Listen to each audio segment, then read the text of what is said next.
So I had a new aortic valve put in last May, almost a year ago now. Because of an on-the-job injury, the valve started leaking and it progressively got worse over the last 18 years to the point where my cardiologist said, it's time. If we don't fix it now, your heart's never going to heal.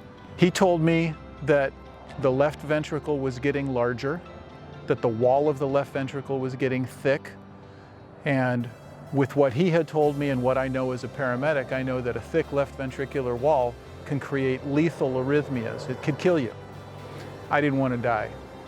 When he had a bad valve problem that was limiting his function, he was getting pretty short of breath with exertion, and it was affecting his job. When you're young and healthy, the best option to do is to have a surgical aortic valve replacement.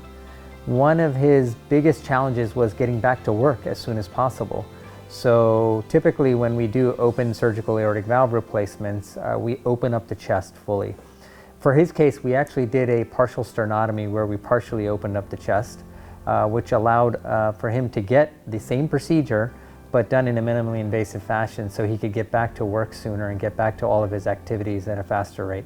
I'm happy to report that in the 9 months after the surgery, my heart went back to being a normal size and normal shape and normal thickness, and it's working.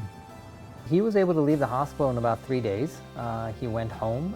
He was walking and doing all the things that he would normally be able to do for his activities of daily living. And within 4 weeks, he was back at work. May 13th was the surgery. On Father's Day, my daughter and I did an 8-mile hike with 1,100 vertical feet of elevation change. I'm totally impressed.